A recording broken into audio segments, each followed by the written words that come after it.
Priyal, thank you so much for coming in and sharing today. I'll pass it over to you. And even though I learnt this subject, I'm going to be taking more notes for sure, seeing what I can improve. Thank you. All right. Thank you so much, Adrian, for that wonderful introduction. Before I go into this broad topic of emotional intelligence that we're going to be talking about today, I'd like to ask all of you, have you heard the term emotional intelligence before? If yes, what does it mean to you?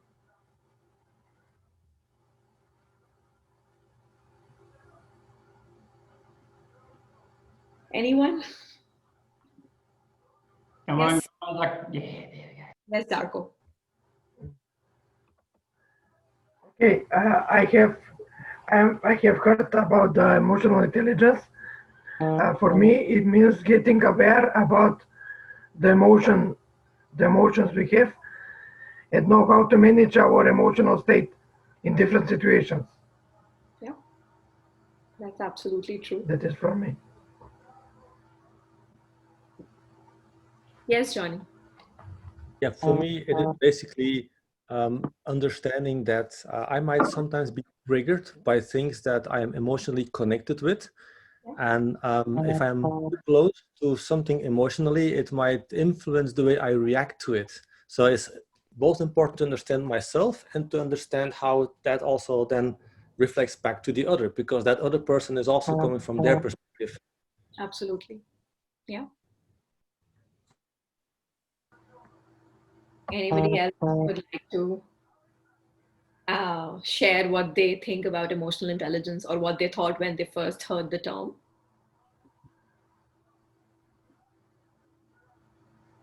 Yeah.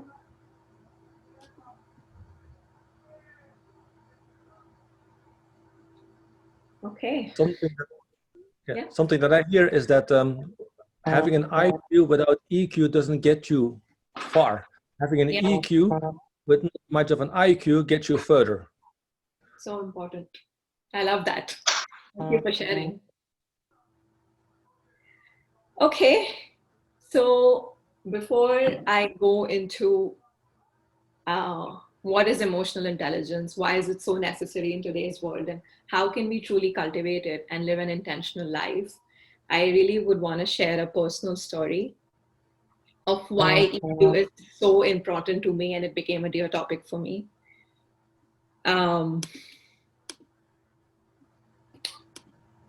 Here we go. I made this animated cartoon when I was thinking about why EQ became so important to me. This was me as a child and a young adult. That's how I was while growing up.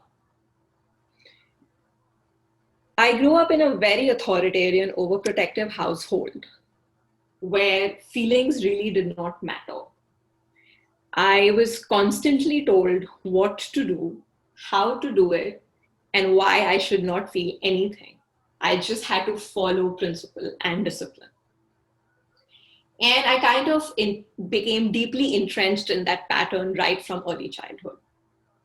In fact, it was so rigid that I was never even asked why I was crying. I would often cry at overwhelming feelings when I was sad, or a friend didn't talk to me, or I didn't do well on a test, but nobody really had the space to listen to me or my emotions or teach me how to truly handle them and convert them into something more useful.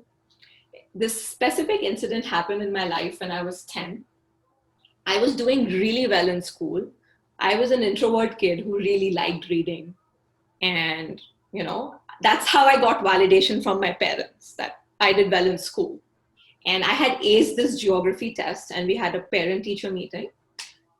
And I really wanted to share it with my mom because I was so excited that, I was going to get something. And my mom came, and my teacher was raving about me. She's like, she got a 79 on 80 on the test. She's going to do so well in life. She has a bright future ahead of her. And my mom asked her, I wonder why she lost that one mark. Can you please explain it to her? I was stumped. I really wanted to cry, and I wanted to ask her, why did you say that? But as usual, there was no space for that emotion of mine. I was told to be better next time, to go on with it. And I just needed to do better and I needed to achieve better.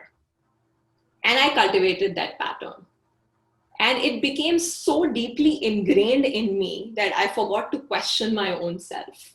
I had no sense of self while I was growing up.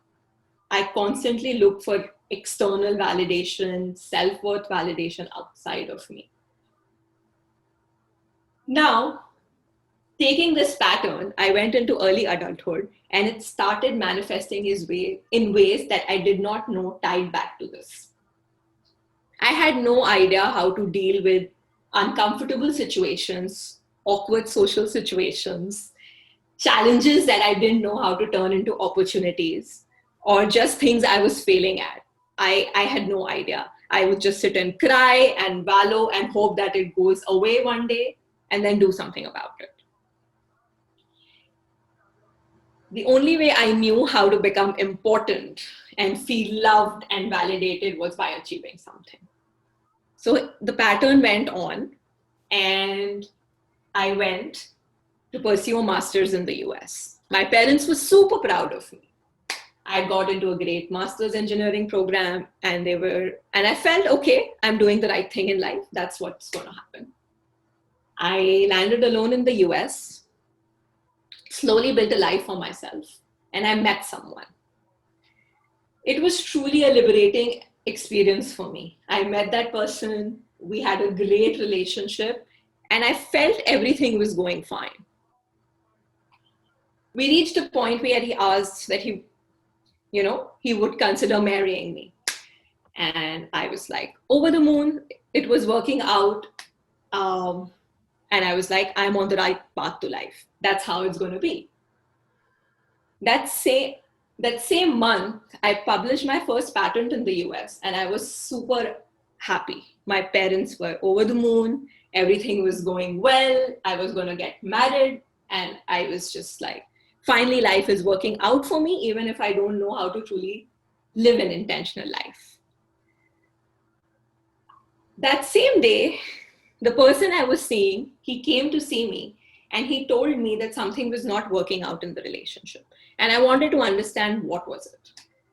In my head, I was doing everything right and everything was working out. So I had no idea.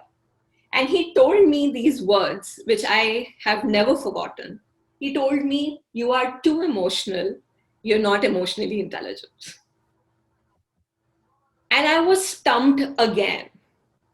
I had everything going for me, and still things were not working out. And I had no idea about the concept of emotional intelligence. I didn't know what it truly meant, how to implement it in life, and what to do about it. That day, I cried a lot. I cried so much that I didn't want to get up for the next few days. I had no idea how to change my life. And I Googled the term emotional intelligence. And that's when I first read Daniel Goleman's books. He is an author who's written multiple books on emotional intelligence, social intelligence, EQ for work, EQ for life. And there are some really great books if you guys are interested in reading.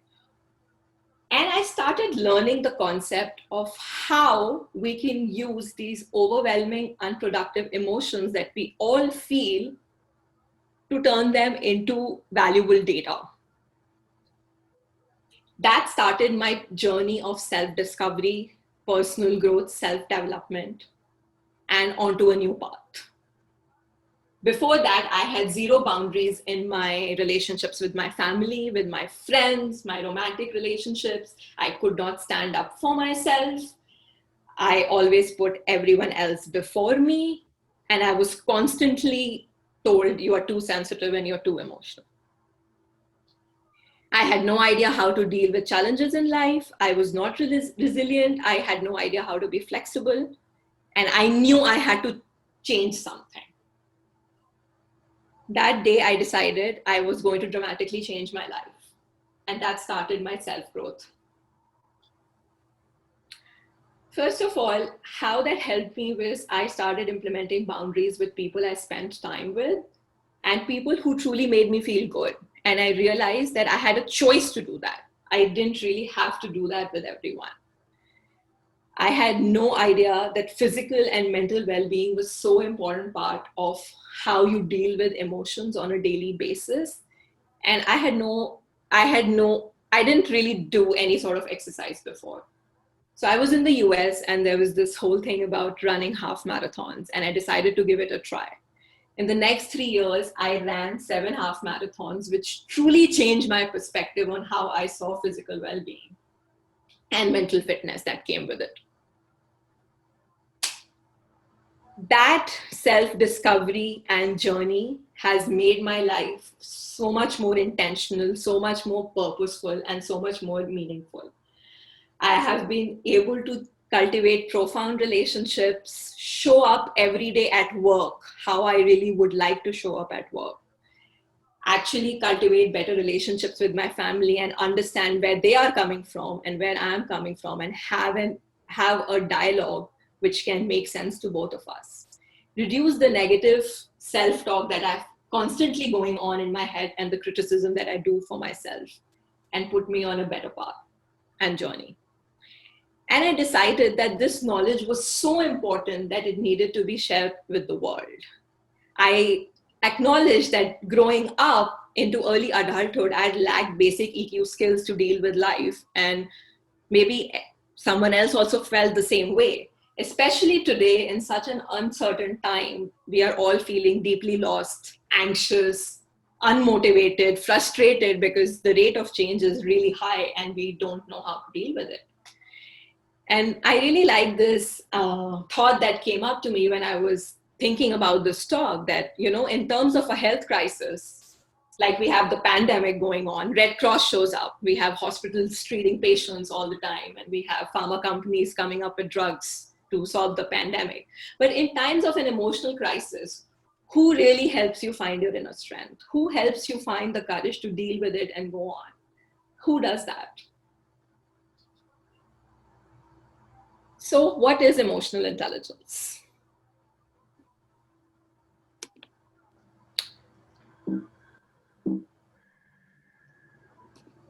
What is emotional intelligence?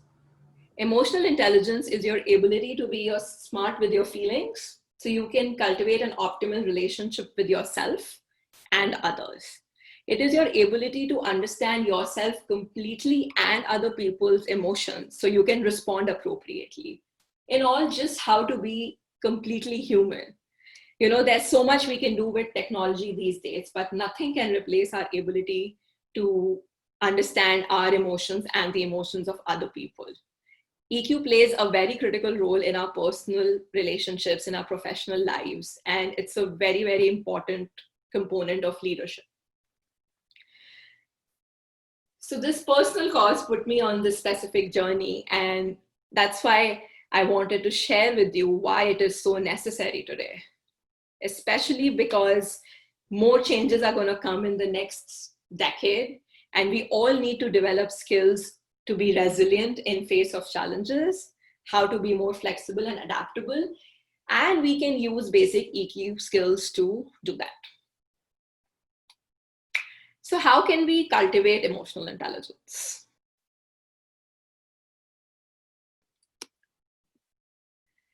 Here, before we go into the model of EQ, that is very simple, and we can discuss how we can cultivate it, I wanted to show you a tree of critical skills which EQ is the foundation of. And these skills are never taught to us in school. They're never told that it's important to develop them. They're termed as soft skills, which you kind of learn on the go and you develop as you go into your career and work lives. Here, it's comprised of conflict management, social skills, communications, empathy, flexibility, time management, anger management, first impressions. Lots of skills that we are not actively taught, but we just pick up as we are going on about our lives. So I want to ask anybody in the audience, do you think, is there any other skill that should be here and it should be considered as a part of EQ? Any other skills that you think you are already using in your daily life and it's a part of emotional intelligence?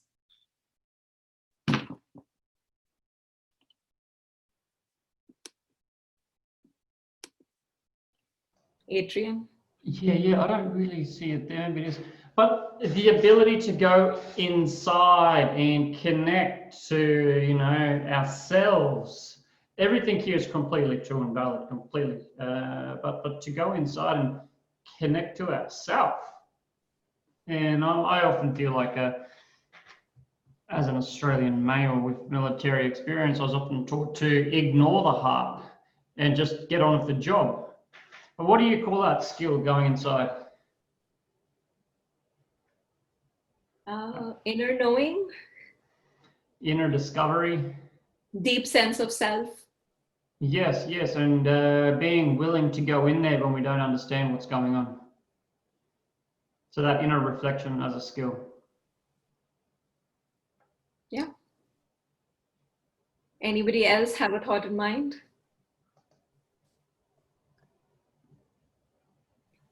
Priyal, Jay, Hi. I just typed one there, but our understanding of love and its many different contexts, I just don't see mention of that. And I'm feeling this is something that perhaps in emotional, we're talking about emotions, and then the intelligence, it's understanding concepts of love on many different levels. Yeah. And it's not there. Absolutely.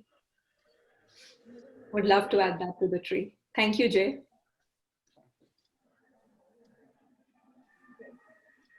Do you hear me? Yeah. Yeah, it's Mahmoud. I would like just to underline the same point that Adrian just talked about. There is this self-awareness. I would call it self-awareness because it's kind of the process that let us enter into this inner conversation. And it's like that what they say, wisdom starts with knowing ourselves. So if you want to be more wise in dealing with people, so it's like the first step to take should be to know ourselves, to dive into it, and sometimes it's like meditation or something like that, and that what gives us the ability to manage our emotions, then to dive into others' emotions. Yeah. Thank you for sharing. Yeah, you're welcome. Anyone I don't know else? if you can see me, Priyal. This is Yolanda. I'm like giving a hand, but I don't know if you can see me. I also, I think what for me is also important is the sense of, you call it oneness, but in the sense of that actually we are all interconnected and interdepending. So I do think that this sense that that we are all connected is also a very important one. Yeah. Besides from figuring out yourself, like, who you are. I love that. Thank you. Yep. Also, both your history that you carry with you, that forms you, and also the state in which you are, which is often also cyclical, like the cycle and which time you are in your cycles. Yeah. It's dynamic. Yes. Thank you, Johnny. And someone has their hand up as well. Thank you very much. Just jump in. Yeah, and Tamale, another thing is this issue of listening, trying to listen to people and understand where they come from. Yeah. Like as they talk, they make a point, try to find out before you could even analyze or respond. Try to ask more and understand more, because this issue of not understanding, for me, it creates a lot of confusion and conflict, because if we don't understand why this person is saying what he's saying, and then we try to analyze or respond, that's where the problem or the conflict comes in. So I think that's trying to understand and listen for understanding, not just to assume what other person is saying. Yeah. Right on. And that's probably when we need it most, hey? That's probably when we need it most, and that's probably when we're using it the least. Yeah, maybe. Great. Thank you so much for sharing, everyone. So, how do we truly cultivate EQ in our life, and how do we make it a part of our daily life? There's this simple model that I follow with the EQ practitioner course that I did with a particular organization that I truly like. It's a simple model of know yourself, choose yourself, and give yourself. Oftentimes, when we hear the terms know yourself, choose yourself, and give yourself, we don't know what it truly entails and what it means. So, as I told you and shared my personal story with you before, growing up with your emotions disregarded automatically conveys a deep message to your deepest self that your feelings do not matter. And that truly does not create any self-awareness in your life. So that ties into the part of knowing yourself. How do you truly become more aware of what you are feeling every day and noticing what you do with it? How do you become more adept at it? And how do you use that data to do what you truly want to do? And that ties into choose yourself. How do we move out of reacting on autopilot unconsciously and actually choose the response that we want to give to a certain situation? How can we respond in the best way possible? And the third part, which truly is very important, and I think we do not give it enough importance, is why we are doing a certain thing. Why are we going to choose a different response? Why is it going to matter? So the basic model is what we do, how we do it, and why we are doing it. So as we are going on in our daily lives, we often think about what we are doing. We often think about what we are doing, how we are doing it, but we never truly answer why we are doing it daily. If we can align our daily habits, our daily purpose to the why every single day, it will tie into our bigger purpose that we have in life. And that will make us live truly emotionally intelligent lives. So I'd also like to ask if anyone wants to share, when they hear these terms, know yourself, choose yourself, give yourself, does it mean anything to you? Is it new? Have you heard these terms before?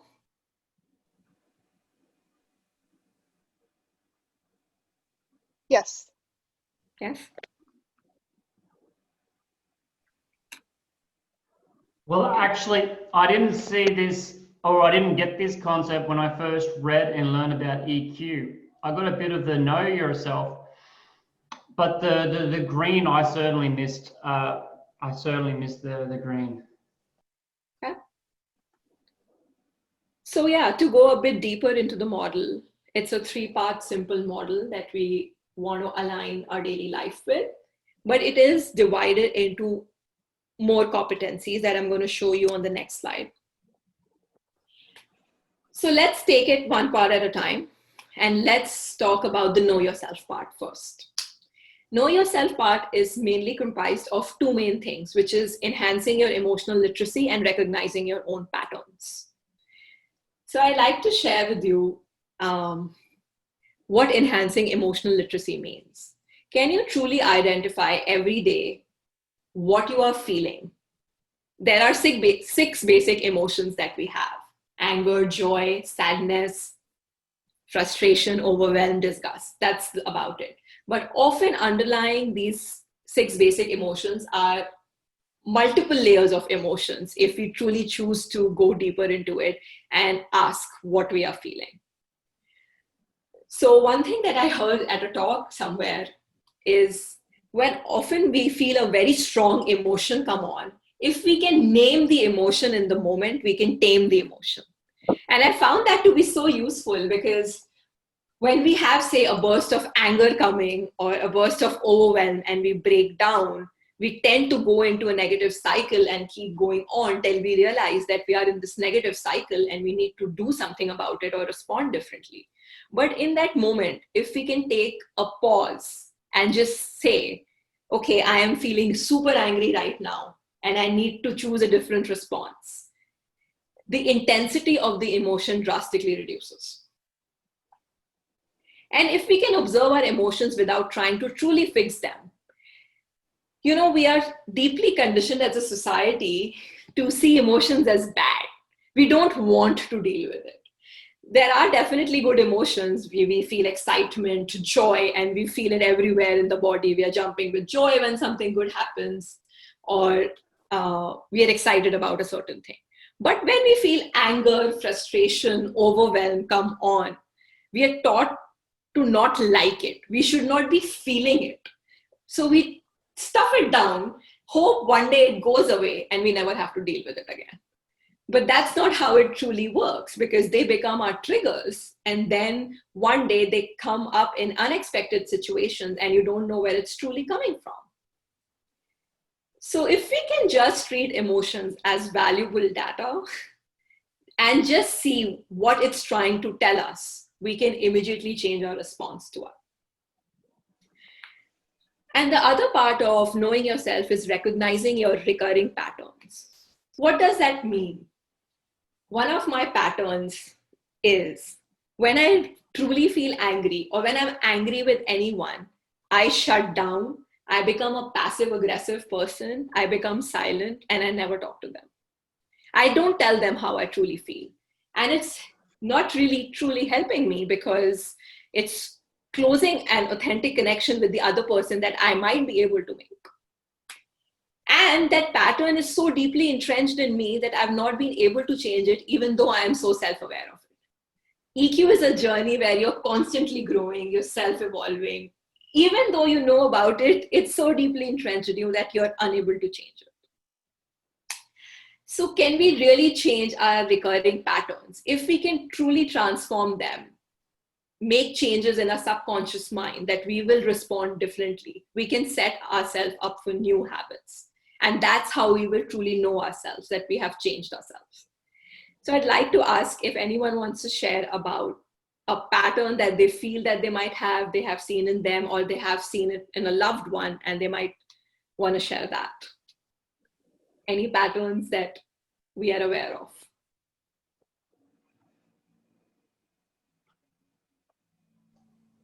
Just briefly share a small one. I often get an email from my dad, and when I read the email, I hear his voice, and it sounds like he's rah, rah, rah, rah, rah, but it's actually just text I'm reading. And I realize that when I read his stuff, I hear his voice and I can go into a bad space. You know, work on it. So how did you feel when you recognized that it was a recurring pattern for you? And did it show up anywhere I've been else? doing this stuff for years, but this is only like 6 months ago I saw that.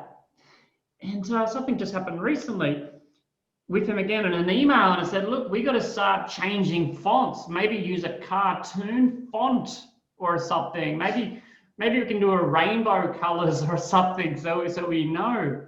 But as you're totally right. Now we're aware of the pattern. Now I'm making changes to it.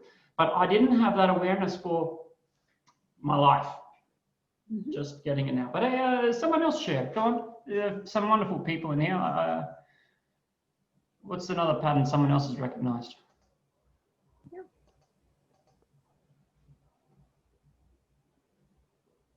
Hey, Steve, I can share one that I pick up in myself. Typically at work, I get really frustrated really quickly with people that can't get to the point, and if they're sharing something, they're kind of making a big long story about something, especially if I've asked, for clarity, and they come back with a long story again. So that's definitely a reaction I have, that I want to get straight to the point and get the answer, but someone is trying to give lots of details and not actually providing the answer. And that's when I notice, a certain reaction in myself and become impatient. Yeah. That's great awareness.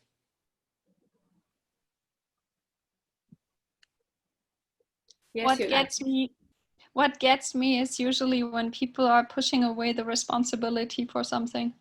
Yeah. This is something, which is, yeah. Yeah. Great. Thank you for sharing. Okay. let's move on to the second part that I truly like. Choose yourself. How are we going to do it? What are we going to do with this? What are we going to do with the self-awareness that we have developed and the enhanced emotional literacy that we have now to be able to name our emotions? As I said before, choose yourself is your ability to move out of reaction mode, to pause, to evaluate, to acknowledge the emotion that you're truly feeling, and then change your response. So here is a metaphor that I truly like for choosing yourself is, you know how Google Maps works? You put in a destination and you get like a step-by-step procedure to reach there. In our lives, if we know what our ultimate destination is, where we truly want to go, we will find a step-by-step way or method to reach there. But if we don't know where we want to go, how are we going to choose ourselves to reach there? So the first step in choosing yourself is your ability to truly know your final destination, to apply consequential thinking to all the decisions that you take in your life. What are the pros and cons? And applying consequential thinking means using rational and emotional data together. Will it matter to you 5 years from now? Will it matter to you 10 years from now? How do you decide what is important? How do you prioritize what is important? Navigating emotions is another really important aspect of choosing yourself. Can we hit the pause button when we are feeling uncomfortable emotions? Sit with them for as long as we need to. See what they are trying to tell us and then transform them. There's this particular model that I like when we talk about navigating emotions. It's called validate, explore, and transform. Here's another example that I had to use recently to navigate my emotions. And I use this 3-part concept to be able to reach a different conclusion. I was working in China till January 2020, till the COVID-19 pandemic happened. And I was new in Shanghai. It had only been 6 months since I'd been there. And my parents called me back to India. My mother was sick and nobody had no idea what the pandemic was going to turn out to be like. So they called me back. I got stuck in India. I could not go back. Lockdowns happened and I had to quit my job. I was working in a pharmaceutical company in a lab. I could not work from home. So I quit my job in March. And I was stuck in India with a family I had not lived with for the past 13 years. It was a very uncomfortable and challenging situation for me. I had no idea what to do. I had gone to China for an amazing job that I had wanted for a very long time, and I had to unexpectedly quit it. I realized I could use the time now that I had on hand the next few months to either sit and cry and hope that the pandemic passes away and I could go back to my job and then feel happy again. Or I could use this time to truly transform myself and do something I had wanted to do for a very long time. And I immersed myself into coaching. And I have seen deeply transformational results. But this truly came from being able to navigate emotions effectively. At the start of when the situation happened, or this adversity, as I like to call it, happened, I was constantly had mood swings. I was irritable. I did not know what my emotions were trying to tell me. I did not know what to do with it. I sat with it for a few days. I explored what it was trying to tell me. They were trying to tell me that my job was important, what I was doing was important, and I needed to do something useful with my time or find something new to do that truly meant something to me. And then I realized that I could transform them, and I went on this coaching journey. So in times of adversity, how do we truly choose ourselves?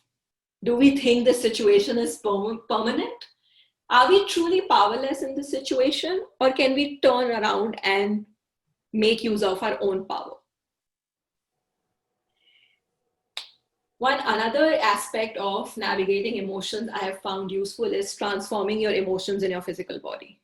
You know, when we often feel joy or love, we feel it fill up our own body and we can feel those happy sensations everywhere.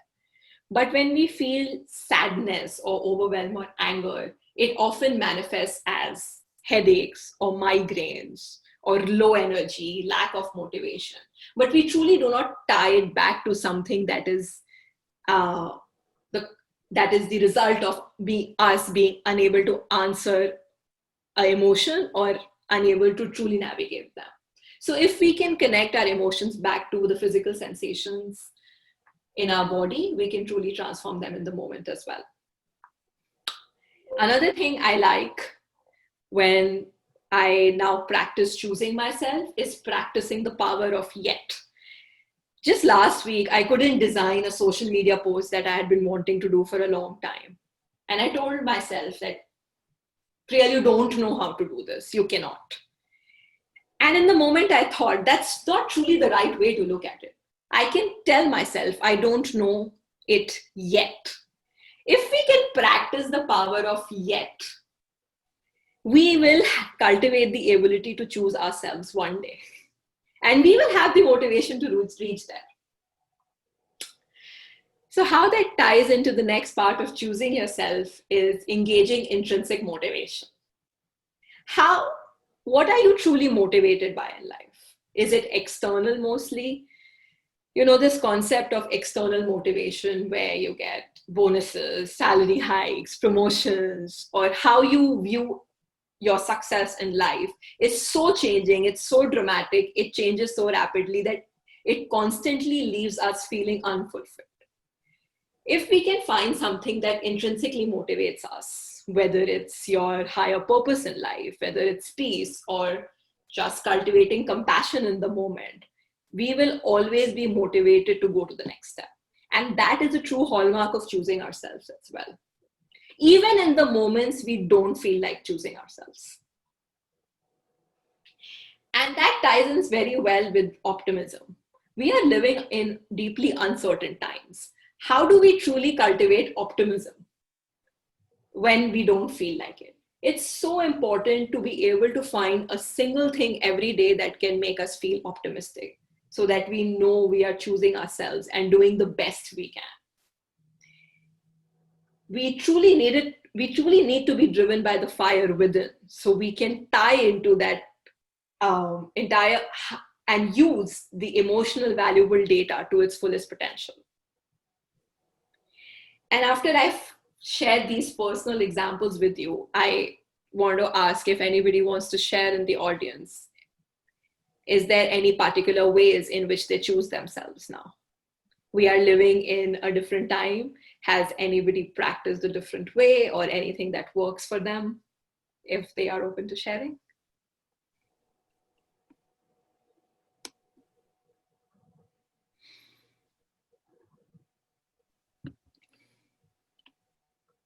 Darko?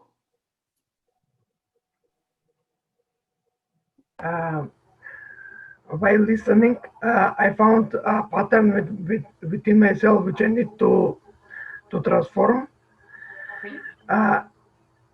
Yes, and I found out in this last slide that I need to implement more optimism in the period of the day when I'm waking up.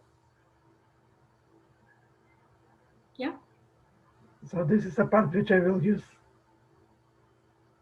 How would you like to practice optimism? Any thoughts? To find that thing which some interesting motivational step which will push me forward during the day. That's a wonderful idea. I like that. Hey, there's a few people here I haven't seen before, so if you haven't spoken before, please come up. Please share.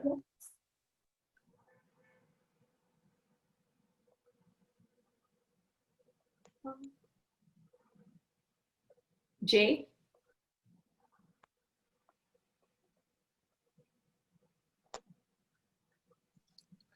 So, yeah, hi.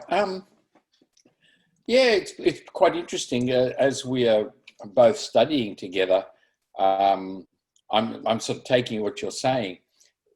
In choosing to do a study course, which we know will transform ourselves, I noticed that has been a huge increase in my optimism. Yeah. That they definitely work together. I'm seeing that. I agree with you.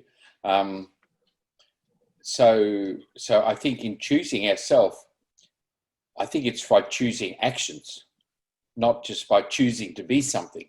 So I'm trying to sort of take in that by choosing an action, you actually then benefit from that action you undertake, and that's how you're choosing yourself. Whereas make a decision to be psychologically some way, I can't see that how that can happen. It's just my comment on it. Yeah. Absolutely. That's very true. Thank you.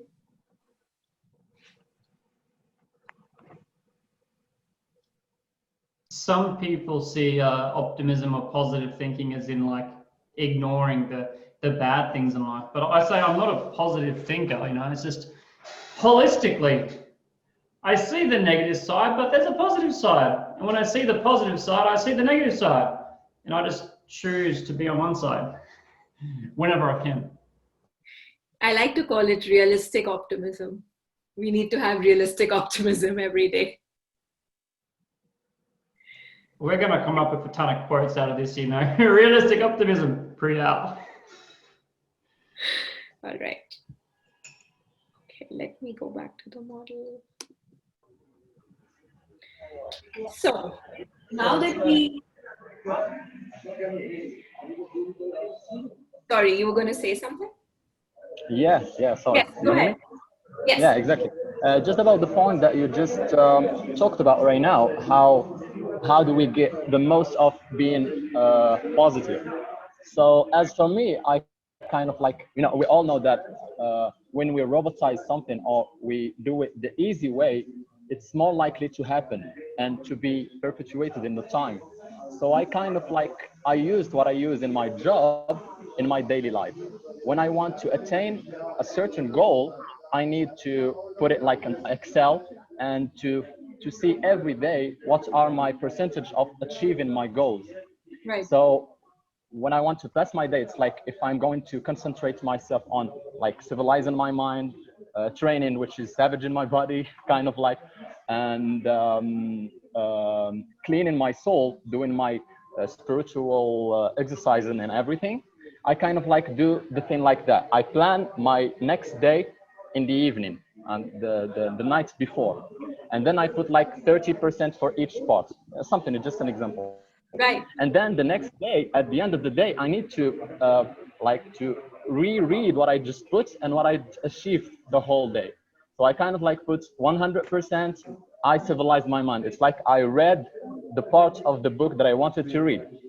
And in training and going to the gym or something like that, it's like just 25%. That helps me in being positive because it's like I'm seeing myself achieving an 80%. So it's like, wow, this is not bad. And then it's like I'm trying just to give 5% more. And it's like I just need to stay in the same level and just to put a 5 another more. I don't know if it's clear, but it's just like robotizing my day so that I can see my achievements. And that's give me more positive thinking. Yeah. Cultivating optimism with daily small steps is a great way to go. Exactly. Yeah, exactly. Awesome. Thank you for sharing. Yeah, sure. So going back to this model, now that we've spoken about knowing ourselves and choosing ourselves, and we know where we want to go and we want to put it into action, how does that tie up with the last part of the model, which is giving yourself? What does that truly mean? EQ can help us live a life of authentic connection with ourselves and others, and to live a bigger purpose and to be our best selves daily. And that ties into the most important part of the model, which I like to call is give yourself. And it truly consists of developing empathy and pursuing noble goals. I had never heard of these terms before, but they have a deep meaning to it. What does pursuing noble goals mean? To really get to the heart of it, what truly matters to you in your life? What is your deep purpose in your life? Oftentimes we are stuck in careers that we are not happy with, or we are doing things that are truly not aligned with our soul, but we want to find our passion and our purpose. So how do we cultivate that daily? If we can align our daily habits with our ultimate purpose in life, we are on the path to living a truly intentional life. One of the examples is if you refer to your deep purpose only when you are making really big decisions in life, whether it's moving to a new country, marriage, having kids, you really think about how you can give yourself and how long it's going to matter to you. What is your ultimate purpose here? But we don't think about our why when we are doing the daily mundane habits, daily tasks, when we have a to-do list and we are going on about our daily lives. This is something that I truly like to do. I really like to wash dishes. I never use the dishwasher, but I like that concept so much because it's a repeatable idea that I can do every day, and I use that time to meditate. And that's the time when I truly get thoughts about what I truly want to do, why I want to do it, and how I want my next day to look like, and how I want my next week to look like. So I found one daily habit every day that I can align with my purpose, and that keeps me going.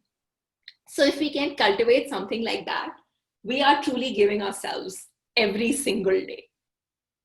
And I would encourage everyone to find something that works for them every day. It'll be different for everyone. So EQ is practicing an awareness of the choices that we make daily and how it impacts others and ourselves. One other aspect of giving ourselves is oftentimes when we're making a decision, we get caught up in the short-term impact of the decision. So I like to zoom out and think whether it's going to matter 5 years from now or 10 years from now, and then do it. If it's truly going to matter 5 years from now, you're going to do anything to do it if it ties into your overarching purpose or your goal in life.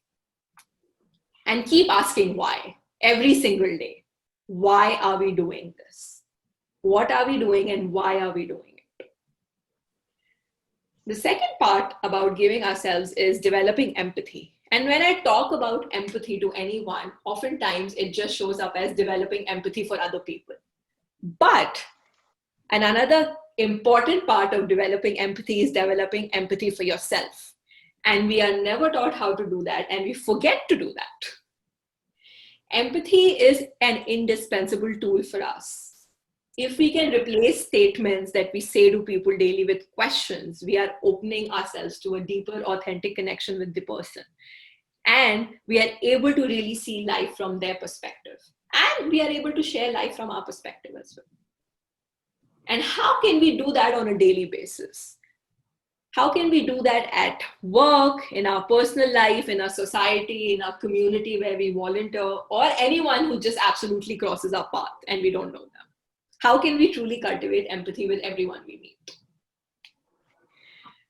One of the things that I was talking to someone and they told me, a big part of giving yourself is becoming a master listener. And I asked them, what does a master listener mean to you?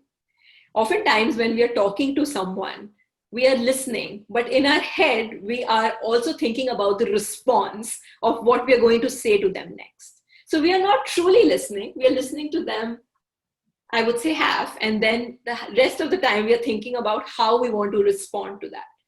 Being a master listener involves being able to read the nonverbal cues, what their facial expressions is, what their tonality looks like, how they are actually communicating to you what they're not saying in words. And that can also help us cultivate deep empathy, especially when we are talking to someone from a different cultural background.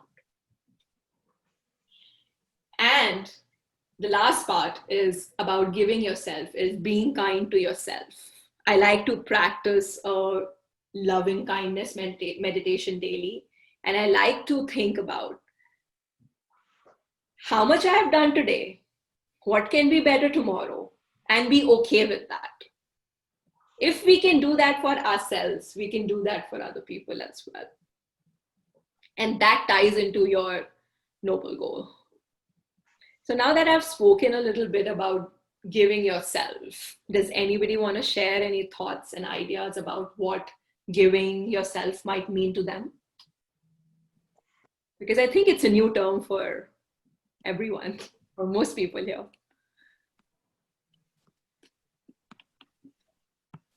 I have a question. Yes. So you said like, I wrote it down, like cultivate like a daily habit that I can align my purpose with. Could you give a sample for it? Because dishwashing is, I wouldn't say, I mean, it gives you space and time to meditate, to figure out things, but I think maybe you have like a more concrete sample you could share? Yeah. Thank you. For me, my ultimate goal and purpose is to be able to connect to everyone I meet. How can I develop a truly authentic connection with everyone in my life? That is my purpose. And I like to call somebody every day who I've not spoken into a long time, or I don't have a deep relationship, to talk to them and understand where they're coming from, what's happening. And I like to practice that every day. So that's something I do. Sorry, Priyal, you call someone every day that you haven't spoken to for a while? Or just someone I've been speaking to, but I want to get to know them better. Or, you know, just cultivating a better relationship with someone in my family.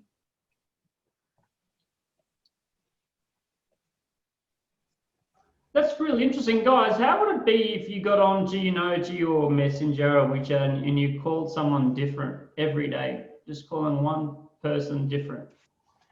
That would be pretty wow.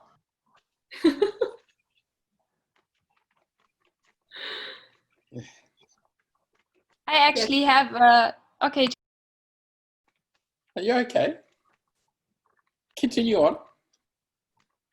It's I have actually the habit because I usually in a very long duration of time I was missing people like asking me how I am. I'm still missing this, but simultaneously I'm actually cultivating it. I have cultivated it myself. So I send every day basically like 4 or 5 people like, how are you doing? You know, what is going on, or how are you doing? Or even I sometimes send just I love you, like to a lot of, like to many people, or heart. Just when they come up in my mind, I send a heart. And so, yeah, this is the thing I cultivated. Maybe at one point it will come back. I'm sure.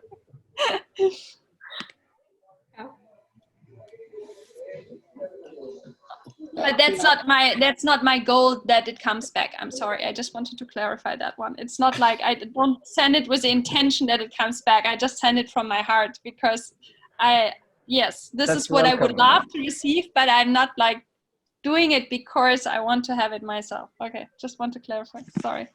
It's okay. Interesting. Just suppose for Yolanda, it's kind of natural, because if you just heard the TEDx, one of the very known TEDx speaks of Simon Sinek, he was talking about how we feel when we kind of receive a lot of likes from people in our Instagrams or everything. So it's like it's releasing this oxytocin or serotonin. So we need to hear this hello and everything. So you kind of like practice empathy, if you see what I mean. And you kind of need to receive it the same way, right? But anyway, that's not my point. The point that I wanted to say is like, I had an experience of 1 year in China. I was working there, and I kind of like needed to talk with my family. At least the very first one is my mother, every single day, especially that she kind of like never left me alone. You see what I mean? It's like in the morning, in the afternoon, and everything. And when we had something, sometimes you need to speak with someone, even if you have nothing to say. It's like you need just to hang out or something like that. So what I start doing, it's like when I'm going to the shopping mall or something like that, I just send some videos, not talking, but just making her live with me the moment. You see what I mean? So it's like going with the video in the markets, I'm going to do that or this or anyway. It's just to let her feel that I'm thinking about you and you are thinking about me, and that's what it's all about, right?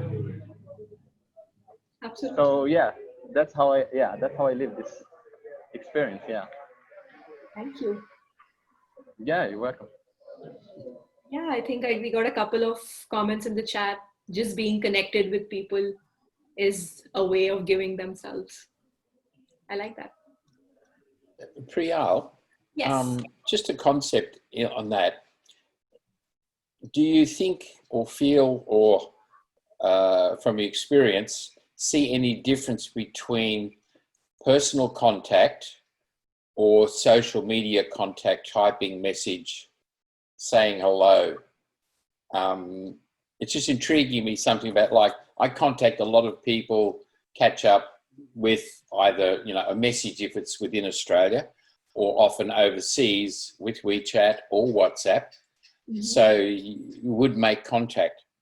Do you think that is, if it's not an interactive conversation, of the same benefit as being this interactive contact? So you mean if I talk to them personally versus talking to them here? Or saying a message, just sending messages. What I've found works is oftentimes when I'm thinking about someone and I've not spoken to them in a long time, I send them messages and I leave them. And they've read it and they often get back to me later saying that they were thinking about me too, but they were busy. And then we have a conversation where we actually have a real conversation. So sometimes I like to do that, just send a message that I'm thinking about them so that they know I'm thinking about them. But then, you know, we will catch up when it works out for both of us. So I like to do that once in a while. And I found that to have profound impact, because people have given me that feedback that it was nice to read a message, even if it was just a text to read. Yeah. I hope that answers the question. Yeah, it was just intriguing to me, thinking that I often do send messages quite often within Australia. A lot of people don't respond necessarily. Often overseas, people would tend to more. So I was just thinking, culturally, there's a bit of a difference, perhaps. Eventually, you do tend to catch up, and somebody was busy, and it does promote at least contact. But I find there's not so much the interactive communication happening these days as previously, but it's delayed. That I agree with, but like, this is a part where I have cultivated this habit that if somebody doesn't respond, I wonder what's going on with them. Yeah, are they really happy? Yeah. Are they truly busy? Is something going on in their personal life? Why I give them the benefit of doubt and the space to getting back to you ultimately opens a path to a new connection. Is what I felt. Yeah, so I think this is good. Yeah, starting it off with, it's so easy, much easier to do it as a quick social media message or something, and then it develops further to keep in contact. Yeah, okay, I thought I was just dealing with that concept myself. Thank you. Yeah, of course. Yes, Yolanda. But sometimes the time in between the messages you're sending each other is so big, and the changes are so much that actually a simple question like how are you, it's just like super overwhelming. But what I started to cultivate in a way is like, first of all, also a difference between I miss you and I think of you, because missing is a lack of something, while when you think about someone, it's actually like an action you're owning, and to get said like I think of you is something which triggers in me something warm, while missing is like a kind of more like rather going into the overwhelmness or into the kind of responsibility. And the second thing is like when there's so much time in between and you ask someone like, how are you? I don't want to type in what I've done the last half year, you know, because kind of you feel you want to catch up, but it's just like impossible. And then it's slipping over. And so what I started doing is to say like, how do you feel today? Yeah. Or like to make something more precise, focus maybe more on the feeling you are now, or more on this, what do you do today, or you know, rather than like breaking off a huge thing, you know. So I found that does sometimes help. At minimum, it feels, for me, it feels like more light than trying to catch up like what happened in a half year. I think oftentimes when you just leave a message saying that, hi, I just was thinking about you, there's no need to respond. It's been very favorable because that's all that you want to do, or they want to just build a connection and then go from there. Priyal, I'm not sure if you're going to cover it later or not, but would you be able to briefly tap, unless you're going to do it later? You mentioned a loving kindness meditation. Yeah, I did, but it's something I found online. It's not something that I developed. So I found something that worked for me, and I feel like it works for different people differently. So I found something online that is calming and super soothing that I like to listen to at night right before I go to sleep. It's a meditation by Tara Brach. She's a practitioner in the US. So I'm happy to share it in the group in a bit after I finish the last slide. Yep, so like a loving kindness, something you can listen to. And imagine if you don't have a CD or something, guys, you could probably just focus on your heart and send love to yourself or something. Sending love to yourself or listening to a loving kindness or something. Okay, great. I think somebody else had a question in the audience. I'm not quite sure who did I miss someone? Yes, I can't say her name, but Habari. Yes.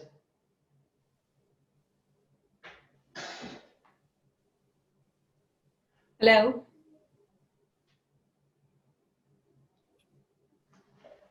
Sorry, I just can't say her name. It's a big one. Please, if your hand's up, share.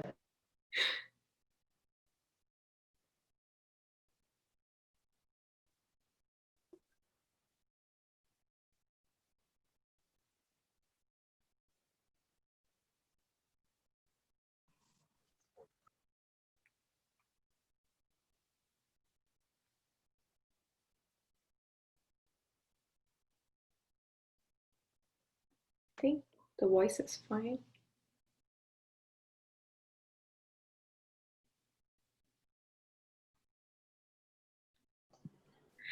I think Can you unmute her? Just unmute Sarah. I think I just got a message in the chat. I'm talking, but it's silent, so we can't probably hear. I think they're on mute, actually.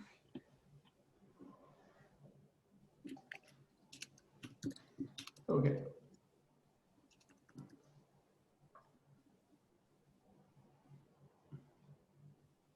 Okay, let's move on and they can jump in whenever they. Okay, I think they're on mute now. Hello? Okay. All right. So one of the last things I wanted to share was how I try to practice this model daily. Here are some of my ideas that I've put into action now, and I'd love to hear some from the audience that they would like to do. I try to actively take time. I try to actively take time every day to cultivate some empathy for myself. And it's basically taking 10 minutes at night when I'm probably doing the meditation to think about what's gone well, what do I want to do next, how can I do it better, and if I haven't met certain goals that I had in mind, be okay with it and be accepting of it. Show curiosity towards others is what I share, that I try to talk to someone every single day who is very different from me and learn about their perspective. Create space for daily self-care practices is very essential to me, having intentional, purposeful, and meaningful day. So either having a morning routine or a night routine that you can develop that can help you feel grounded every single day and tie in with your purpose would be very beneficial. And we spoke about this a little while ago, how to align your daily habits with your overarching purpose. To truly define your purpose and goal, a clear, concise goal, and then align your habits with it. Exercise optimism daily with a gratitude list. And I like to do that in the morning so that I know what's gone well, what I'm grateful for, and what's coming next. And the 6 seconds pause, which is the most important when I'm feeling a very strong emotion come on, when I'm feeling something I don't want to feel. I like to take a 6-second pause, truly feel that emotion, accept it, and then decide how I want to go. And I'd love to hear if anybody else has practical tips that they are already implementing. What do they think? How can they practice?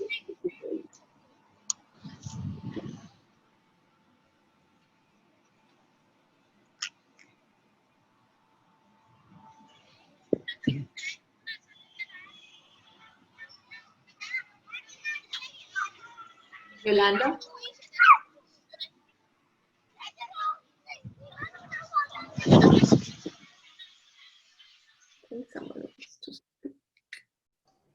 For those that haven't had a share yet, like Catalina, Sarah, Deanna, Monica, Nolan, please come up, share. What do you?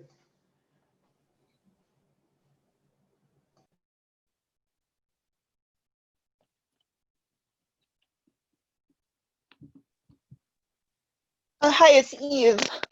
Hi. Hi. I'll share something and probably ask for some advice too. We talked about optimism, and I found that my pattern and challenges are that it's very hard for me to face everything that's not optimism, and then that's been along like years of patterns. So now, yeah, so it's very hard for me to show vulnerability. I mean, I'm doing the exercise right now to just bring that up and see how can I take that into my daily practice, because I was so used to listening to others and having empathies, but none for myself quite often. So that's what that's about. I love the self-awareness. Thank you. Thank you.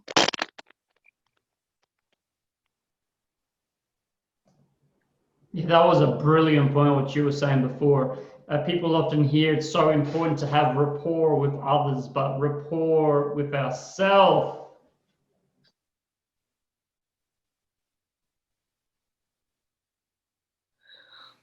Diana, would you like to share? Oh, sorry. Do you mind giving me some feedback on, yeah, I was just asking you for some advice, like how I can put into my daily practice in order to like get overly, in order to not to always get overly like striving for that optimism and not process the sadness or show the true self to anyone else, and like try to process all my what I see as non-optimistic emotions by myself. So you'd like a strategy to be more vulnerable, is that right? Yeah, because we're talking about daily strategies to implement, or you just taught, right? Yeah. Maybe this was easier. I would like to say that maybe a way to talk to a new person every day, start a conversation with a stranger you haven't spoken to, and see how you connect with the first step. What do you think about that? I can try. It just sounds very challenging because my pattern is that it's very hard for me to talk about like it's very easy when I'm happy and I've got like all these excitements to share. But it's the very part that's like you were talking about sadness, like you were feeling confusion in China, that you feel like, oh, like I get all moody and what are these about? And those are hard for me to share, and I can't just get to a stranger and be like, well, today I'm doing it right now, but like not easy to do that often. So Can I have an It's idea? how I feel. yes, go ahead, Yeah. Joanne. Maybe instead of like starting with you going out and telling like how you feel, you could phrase it in a question. Have you had the time when you faced something like that? How did you feel? Because maybe like having the feedback of others, how they feel in like similar, and please don't seek for the exact same experience because nobody experienced the same things, right?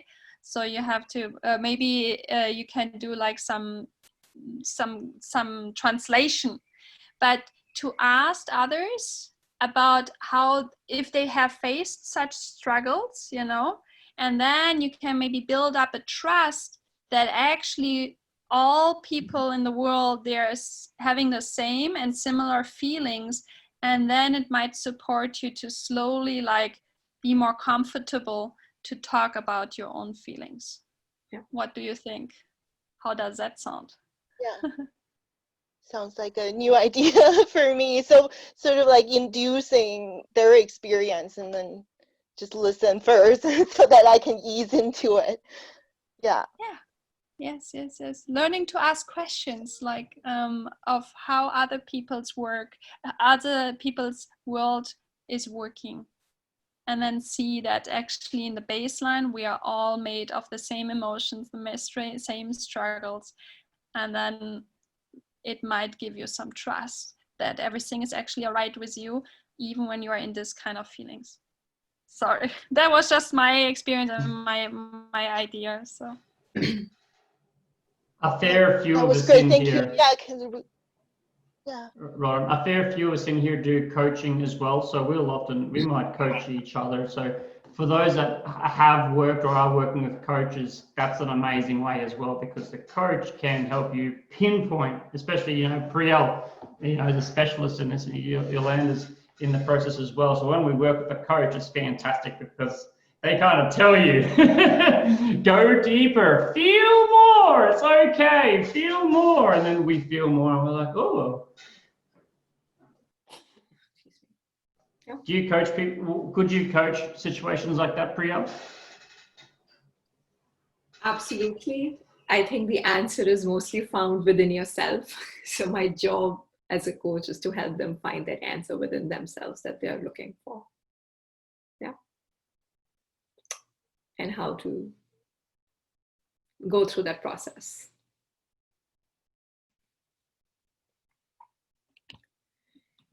Anyone else wants to share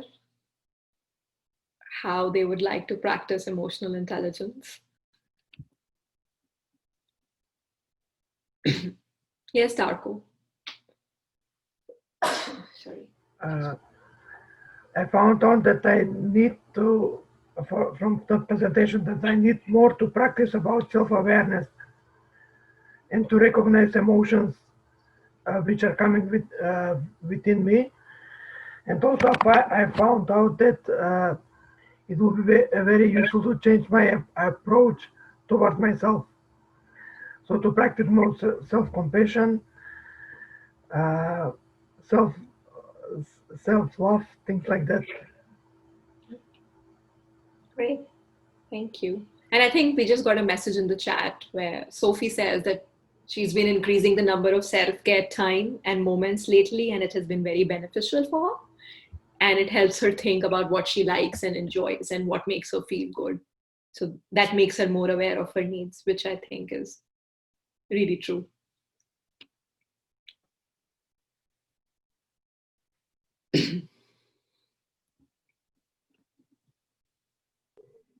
All right.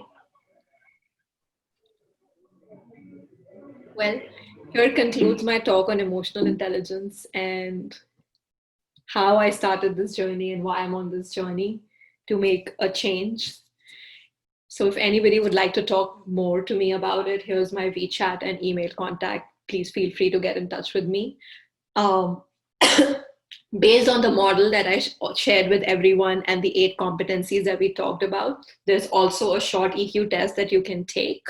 It's a very short 10-minute test, and you can get an understanding of where your basic EQ levels are and what are your strengths and what are your weaknesses and how you can work with them, how you can leverage your strength and how you can make your weaknesses work better for you.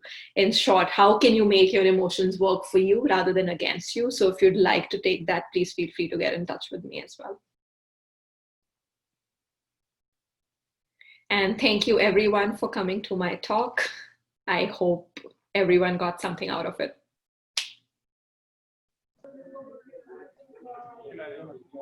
Yes, for sure, Priyal. Thank you so much. Thank you. Thank you very much, Priyal. Thank you. Thank you.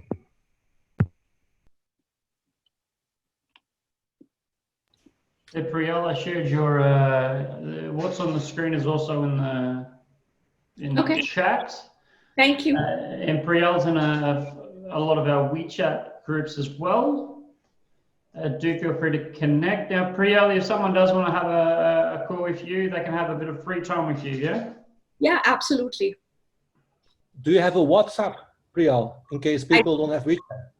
I do have WhatsApp. I'm going to put in my number, my WhatsApp number in the chat as well. It might be extra good because if China, if USA stop WeChat, we're going to have to make sure we contact her somewhere else for those of Exactly. I don't want to lose Priyal. guys, if you're not aware, it's probably like 5 in the morning where Priyal is. She came in extra early in the morning for our session. Thank you very much. What time is it over there? It's 5 a.m. now. 5 a.m. And where are you? On the east coast of is it California or something? In San Francisco, yeah. San Francisco. Go and enjoy the sunrise. Thank you. Thank you, Johnny. Are you allowed to go out? You don't need to quarantine? I'm in quarantine. I'm not allowed to go. Okay. Yes. Guys, 100% have a session with a coach. Get some time with Priyal. Go deeper with your EQ. Just like financial EQ or the IQ, it can all be improved. Now, higher EQ leads to promotion in jobs, better relationships, and it blows my mind how often I hear people say, oh, I don't have the time, or I can't afford coaching, and that's just BS. It is utter BS. I mean, who really can't give a bit of time or energy into improving our relationships and life? Well, what's the point in having a life if we're not working on improving it or enjoying it? Sorry, yeah, that's the great thing about the program now when we are like coaching each other. So yes, this is super great. Learning so much with this. Yeah, thank you, Priyal, for the presentation. It was a very, very good structured. Thank you, Yolanda, and for your insights. Sorry. Yeah. Thank you so much for your insights as well. They were very helpful. It was good for me now. I have a word now because this is like, I really loved what you say, like external motivators, you know. This is a really very important keyword, I think. And yes, and also that was a tree. There was a great, visualization. Yeah. Thank you. Thank you. At the very start, Priyal, you mentioned looking for external validation. Yeah. Yeah. Is that what you mean as well? Did you catch that, Yolanda? So now for those that aren't in the industry, do you believe you can help or you can change someone's personality? You can help them help themselves. Yeah, you can help them help themselves. You can help them. Oh, good answer. Now, if someone is rather on the negative side and they want to be the positive side, or if they, you know, if they're not good with relationships, can that change? And how long does that take? I think that Adrian, can. is this? Sorry.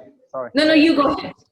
Please go ahead. Okay, it was just because because I'm not a professional in the field, but I just want to ask you: is this a question for who is in the field, or just an open question? You're welcome, mate. You're welcome. Yeah, because I've never been a coach. As I said, maybe I did it with myself. I've been a coach for myself, but there are a lot of variables when you want to try to change someone's attitude or personality or something.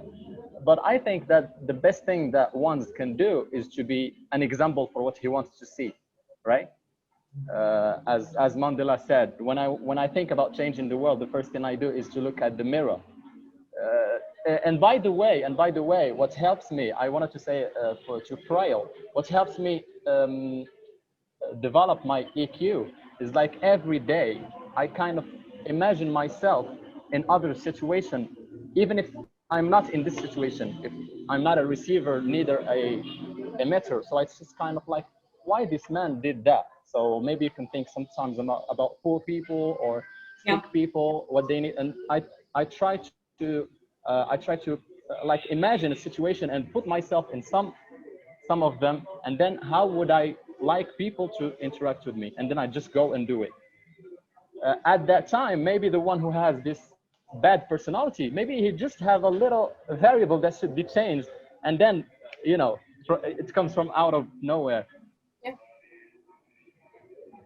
Yeah, that's the thing about changing others' personality. Yeah. So do you believe you can change your own personality?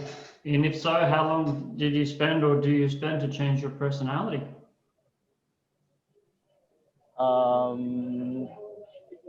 Another time, yeah. Good question. You got me in this one. Actually, yes. It's like it's as difficult as to do it for another one. So like it's the same way difficult for people as to do it for yourself. But it's still that for yourself, at least you can control more variables that you can control for others, right? Because at least you know your environment. So if you cannot change yourself, you kind of start with your environment. Then if you put yourself in a good environment, and I did it before actually. I was living in a big city and I had some bad habits. It's back maybe 10 years from now or something. And I wanted to stop doing some bad things. Or let's just keep it like that. And then I changed the place where I used to live. So it's like I went from Casablanca in Morocco to a little town. The little town, they just say like, here nobody run but the horses, right? So I kind of feel myself in a really quiet place, and then just the nature and everything. So I start changing myself even without noticing. So it's kind of like I played on my environment. But for other people, it's maybe a little harder because they live in another environment, and you cannot change something in it. That's what I think.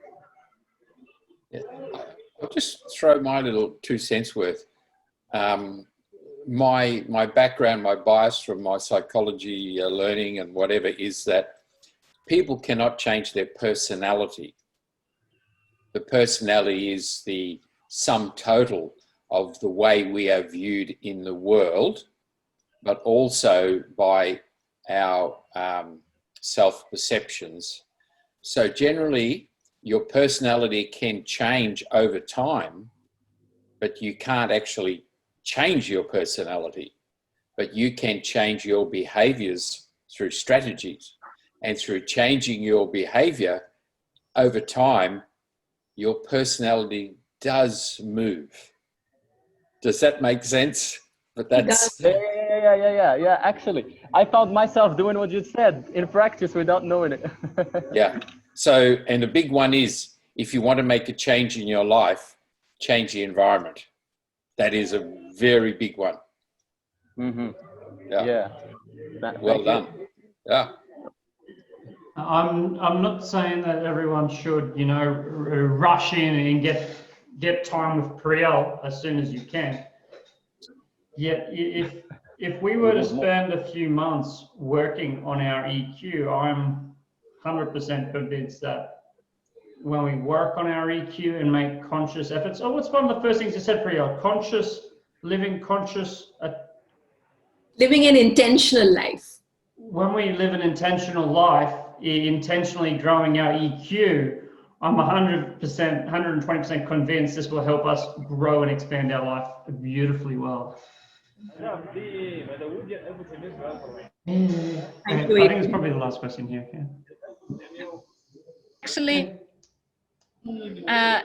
I want to be a bit a pro of coaching because I'm coaching myself already since several years now.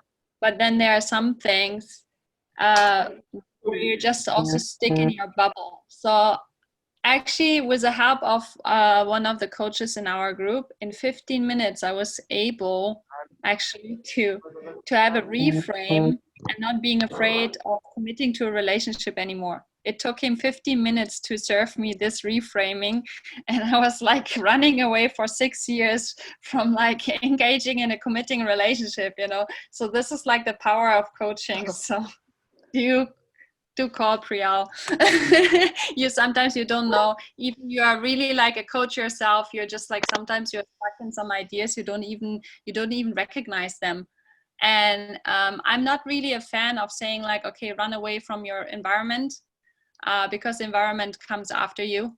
So I do think, yes, sometimes a perspective change or like an environmental change is interesting, can be supportive, especially when you're like triggered all the time by a certain behavior of people in your environment. But I do think in the end, it's still a work, like the EQ tree we have seen from Priyal, you know, and we have added the internal work towards it together. I do think that this is the major impact you can do in your life. Yeah. Thank you, Yolanda. So go for coaching. Sorry, Adrian, now I'm here. Results in 15 minutes. Well, even if it's not that monumental shift as big as that, like, you know, sessions over a month period should certainly keep you on track. Johnny, were you going to share something as well? I think he left. He just texted. Okay, well, we're on time now, and people have to jump out, continue on their evenings. Priyal, thank you for a beautiful session. Thank you so much for having me, Adrian. And thank you everyone else who took out time of the busy schedules to come and join the session and listen to me today. Thank you so much. Thank you for beautiful information. That was so profitable. Thanks a lot, Thank everyone. you. Bye-bye. Okay. Thanks, Jay. Bye. Bye. Bye, Thakur.